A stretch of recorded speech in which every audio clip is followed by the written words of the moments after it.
development of attenuated energy spectrums at X-rays, and here it's up and running already. So here's on to Dr. Devati Maharaj. Pleasant good morning, everyone. My presentation today is entitled Development of Attenuated Energy Spectrums at X-ray energies of 60 and 150 kilovolts using concrete manufactured with electric arc furnace slag aggregates. X-ray radiation consists of massless, uncharged particles known as photons, which travel at the speed of light. It is important to note that when these photons are in contact with matter, they either penetrate through matter without interaction, they either undergo a process of photoelectric interaction, or undergo Compton scattering. With regards to the photoelectric effect and Compton scattering, if the energy of a photon is greater than the energy of an electron which orbits the nucleus of an atom, the energy of a photon is absorbed. However, in the Compton scattering process, if the energy of the photon is less than the energy of an electron orbiting the nucleus of an atom, the path of the photon becomes scattered, thereby causing a reduction in its energy. So we could note that both the photoelectric interaction and the Compton scattering process attribute significantly to a reduction in the energy of the photons. In an X-ray room, it is usually shielded with lead, as we would know, and also when an X-ray procedure is being conducted, the operator of the X-ray machine is usually shielded behind a sheet of glass. This glass has basically sheets of lead embedded in it. The reason for this is that X-ray radiation is very dangerous when we have additional exposure to it, and it could cause damage to our cells and tissues. This shows an example of a sheet of lead that is usually embedded in concrete that is used to significantly shield the radiation.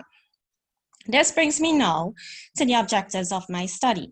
Lead could be a very expensive material and could be dangerous to the environment.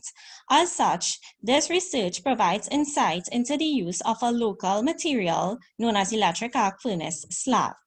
And the objectives are to evaluate the radiation shielding parameters of concrete made with ArcelorMittal electric arc furnace slag aggregates when exposed to different X-ray energies, to formulate an X-ray spectrum for the ordinary concrete, which provides an estimation of the scattering and absorption that occur at each attenuated energy value.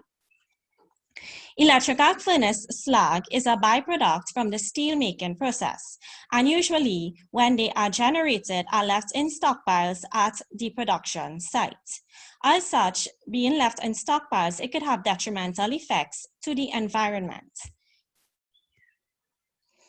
In formulating the experimental procedure, concrete partitions were constructed of thicknesses 15, 17, 19, and 22 centimeters. These values were extracted from work done by Williams and Sutton, who examined the behavior of ordinary concrete when it was exposed to X-ray energies. That is, concrete made with ordinary aggregates. As such, this table shows the relative proportions of the fine and coarse aggregate cement and silica fume used in the concrete mixture.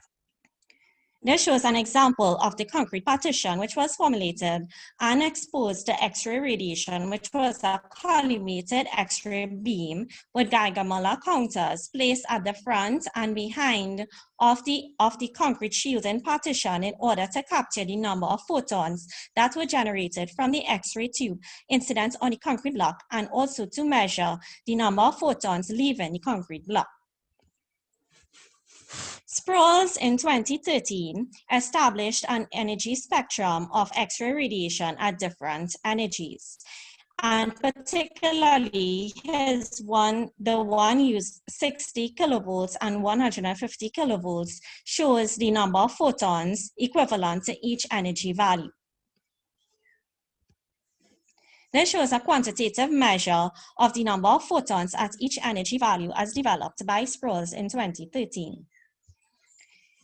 In evaluating the radiation attenuation behavior of concrete manufactured with electric arc furnace slag aggregates, the radiation parameters which were deduced are the linear attenuation coefficient and the mass attenuation coefficient respectively. The linear attenuation coefficient gives a measure of the quantity of radiation that is reduced in each centimeter of the shielding material. However, the mass attenuation coefficient gives a quantitative measure of the mass of the quantity of radiation that is actually reduced by each gram of the shielding material. In order to determine the quantity of radiation that is actually reduced, in order to produce the spectrum, the values of the mean free path distance was required. The mean free path distance gives a measure of the distance traveled by the photons before the interaction or between each interaction. In order to evaluate the mean free path distance, the linear attenuation coefficient values were used. The values of the linear attenuation were extracted at the energies of 60 kilovolts and 150 kilovolts using mass attenuation coefficients data provided by Hubble in 1996. The determination of the mean free path distance at each energy value of 60 and 150 kilovolts were determined using the ratio 1 over the linear attenuation coefficient. The estimation of the energy value at each mean free path distance was deduced using the Compton scattering formula, which relates the final energy, the initial energy angle, which is the deviation angle of the photons as they traverse through the shielding material. The corresponding number of the scattered photons at the energy value of the mean free path distance was calculated by actually reading off the values of the number of photons at the respective energies from the initial X-ray spectrum. Therefore, using the average thickness of the concrete for the energies 60 and 150 kilovolts, the calculation of each mean free path distance at the respective energies was determined.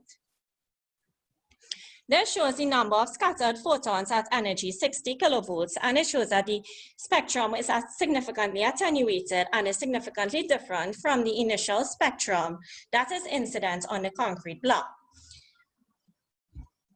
Additionally, this shows the 150 kilovolts attenuated energy spectrum of the 150 kilovolts energy that is incident on the concrete block as well. Based on the analysis of the graphs, this table shows the number of X-ray photons that were recorded at the end and before it is incident on the concrete block, and the factor by which each of the photons was reduced at the energy values, and we were able to actually have a quantitative measure of the factor of each of the photons at the energies. This brings me now to the end of my presentation. And as you can see that I provided insights of a possible material that could be used to significantly attenuate radiation locally and internationally, and could reduce expenditure in terms of the construction of X-ray rooms, etc. I'm now leading through my references, and thank you very much. I will now entertain any questions you may have.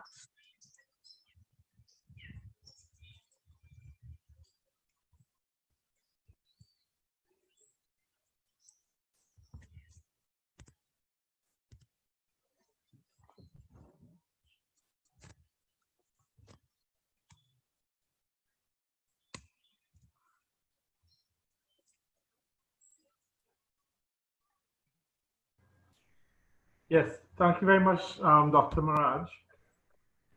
Dr. Leon, do you have any questions on the chat? Yes, we do. The question asks, can the block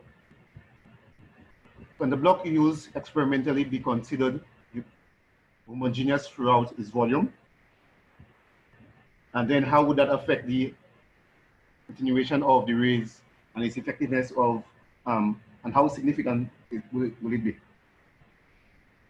In terms of its volume, it is homogeneous, right? So in terms of the actual volume of the block, it was homogeneous. And what was a cause of concern while doing this research was basically the chemical composition of the material, because of the fact it is a composite material.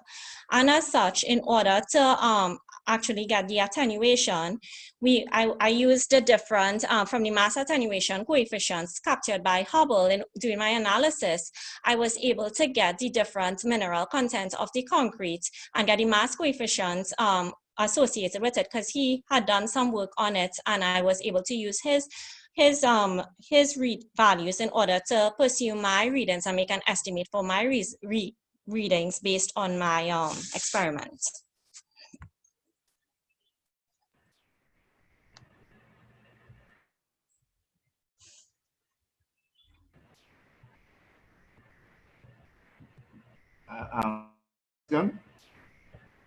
How does the moisture content of the concrete affect the attenuation? Okay, the moisture content of the the moisture content of the slag was tested, and we didn't evaluate the moisture content particularly. But what happened, since it was to be used in an indoor facility, such as in an X-ray room at the hospital, it is very much different to outside application of the concrete that we would usually develop for whatever use we might be able to apply it to. However, it's an indoor application. So as such, the moisture content was not a significant factor which affected the attenuation, but more so the chemical content of the concrete block.